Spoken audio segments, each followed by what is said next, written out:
بسم اللہ الرحمن الرحیم۔ مردانہ کمزوری انڈیا اور پاکستان کی میل پاپولیشن کا ایک دیرینہ مسئلہ رہا ہے اور اس مسئلے پر لوگ عام طور پر گفتگو کرنے سے اعتراض کرتے ہیں اور شاید اسی وجہ سے بہت سی غلط فہمیوں نے بھی جنم لیا اور بہت سی غلط معلومات بھی غلط العام ہو چکی ہیں۔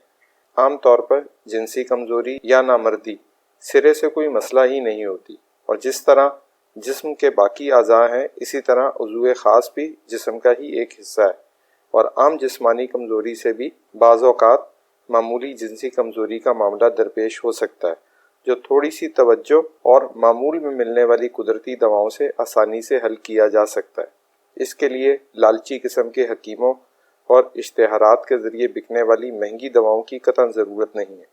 آج کے ویلاگ میں ہم ایسی ہی چند غذاؤں اور دواؤں کے بارے میں بات کریں گے جنہیں استعمال کر کے جنسی صلاحیت کو بہتر بنایا جا سکتا ہے۔ ہماری زمین ہمیشہ سے اس پر بسنے والے جانداروں کی بقا کے لیے ٹھکانہ اور غذا مہیا کرتی رہی ہے۔ اسی زمین سے ہم اناج، پھل، سبزیاں اور جانوروں کے لیے چارہ حاصل کرتے ہیں اور یہی زمین بیمار پڑنے کی صورت میں ہمیں دوائیں بھی مہیا کرتی ہے۔ اس ویلاگ میں ہم چند ایسی جڑی بوٹیوں کا ذکر کریں گے جو صدیوں سے مردانہ طاقت کو بحال رکھنے کے لیے استعمال کی جا رہی ہیں۔ پہلے میں ذکر کرنا چاہوں گا اسگند ناگوری کا، جسے ہندی میں اشواگندھا اور انگلش میں ونٹر چیری کہتے ہیں۔ یہ جڑی بوٹی زمانہ قدیم سے دیگر جسمانی عوارض سے لے کر مردانہ جسمانی طاقت کو بڑھانے کے لیے استعمال کی جاتی رہی ہے۔ ہم روزمرہ زندگی میں مختلف قسم کے دباؤ اور اسٹریس کا سامنا کرتے ہیں اور اسٹریس جنسی طاقت کے لیے زہر ہے۔ ہر قسم کا ذہنی دباؤ جنسی طاقت کے لیے بہت نقصان دہ ہوتا ہے کیونکہ دباؤ کی حالت میں ہمارا جسم کورٹیسول نامی ہارمون پیدا کرتا ہے اور اس ہارمون کی مستقل موجودگی جنسی خواہش کو کم کرنے کے ساتھ ساتھ عضو خاص میں پیدا ہونے والی سختی میں بھی کمی کرتی ہے۔ اسگند ناگوری کا 2 ہفتے باقاعدہ استعمال دباؤ کو کم کر کے کورٹیسول کی پیدائش کو روکتا ہے جس سے جنسی صلاحیت میں اضافہ دیکھا گیا ہے۔ اسگند کی مقدار خوراک آدھے سے 1 چائے کا چمچ دن میں 1 سے 2 بار ہے۔ اسے آپ نیم گرم دودھ یا پانی کے ساتھ بھی لے سکتے ہیں اور اسے خالی پیٹ بھی کھایا جا سکتا ہے۔ اسگند کے موضوع پر میری ایک ویڈیو پہلے سے موجود ہے جس کا لنک ویڈیو کے آخر میں آپ کو مل جائے گا۔ دوسرے نمبر کی دوا ہے سلاجید۔ سلاجید پہاڑوں سے رسنے والی ایک رطوبت کو کہتے ہیں جو ہوا لگنے سے جم کر سخت ہو جاتی ہے۔ یہ معدنیات سے بھرپور ہوتی ہے اور اسی وجہ سے یہ عام جسمانی صحت سے لے کر جنسی صحت کی بہتری کے لیے استعمال کی جا سکتی ہے، لیکن اس میں یہ خیال رکھنا ضروری ہے کہ سلاجید اصلی اور خالص ہو کیونکہ نقلی یا غیر خالص سلاجید فائدے کی جگہ نقصان کا باعث ہو سکتی ہے۔ سفید موسلی بھی جنسی صلاحیت میں اضافے کے لیے بکثرت استعمال ہونے والی جڑی بوٹی ہے۔ یہ جسمانی توانائی میں اضافہ کرتی ہے، دوران خون کو بہتر کرنے کے ساتھ ساتھ ذہنی دباؤ کو بھی کم کرتی ہے۔ یہ ٹیسٹوسٹیرون کی پیدائش میں اضافہ کرتی ہے جو کہ ایک سیکس ہارمون ہے اور جنسی صلاحیت میں اضافے کا اس ہارمون کے ساتھ بہت گہرا تعلق ہے۔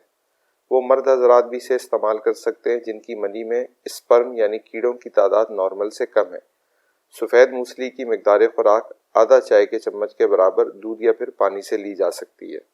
چھوٹا گھوکرو، اسے ہندی میں گوکشورا بھی کہتے ہیں اور اس کا سائنسی نام ٹرائبولس ٹیریسٹرس ہے۔ یہ جڑی بوٹی بھی ٹیسٹوسٹیرون میں اضافہ کرتی ہے۔ اس کے ساتھ ساتھ یہ مرد و خواتین دونوں میں جنسی خواہش میں اضافہ کرتی ہے۔ یہ گردوں کے کام کرنے کی صلاحیت کو بڑھاتی ہے اور یہ پیشاب آور یعنی ڈائیوریٹک اثر رکھنے کی وجہ سے پتھری بننے کے عمل میں رکاوٹ پیدا کرتی ہے۔ ساتھ ساتھ گردے یا پیشاب کی نالی میں موجود پتھریوں کو پیشاب کے ساتھ خارج کرتی ہے۔ چھوٹے گوکرو کو تھوڑا کوٹ کر اس کا قہوہ یا جوشاندہ تیار کر کے استعمال کیا جا سکتا ہے۔ اگلی دوا جسے اردو میں کونچ کے بیج اور انگلش میں ویلوٹ بینز کہتے ہیں اور ان کا سائنسی نام میوکونا پرورینس ہے۔ ان بیجوں میں ایل ڈوپا نامی جزو پایا جاتا ہے جس سے ہمارے جسم میں ڈوپامین تیار ہوتا ہے اور ڈوپامین کی موجودگی سے خوشی کا احساس ہوتا ہے اور اسٹریس یعنی دباؤ سے نجات حاصل ہوتی ہے۔ ان بیجوں پر کافی موٹا چھلکا موجود ہوتا ہے جسے استعمال کرنے سے پہلے دور کرنا بہت ضروری ہے۔ اس کے لیے اسے تھوڑے دودھ میں چند منٹ ابالنے سے یہ چھلکا آسانی سے علیحدہ ہو جاتا ہے۔ اس کے بعد ان بیجوں کو سائے میں رکھ کر خشک کر لیں اور پھر پیس کر پاؤڈر بنا لیں۔ مقدار خوراک 1 چائے کا چمچ دن میں 1 سے 2 بار تک لی جا سکتی ہے۔ ایک اور ضروری بات، جس دودھ میں اسے ابالا جائے اسے پھر پینے کے لیے استعمال نہ کریں بلکہ کسی کیاری یا گملے وغیرہ میں ڈال دیں۔ ادرک ویسے تو روزانہ استعمال ہونے والی ایک عام سی سبزی ہے، لیکن یہ اپنی گرم تاثیر اور بہت سے فائدہ مند اجزاء کی وجہ سے دوران خون کو عضو خاص کی طرف منتقل کر کے جنسی صلاحیت میں اضافہ کرتی ہے۔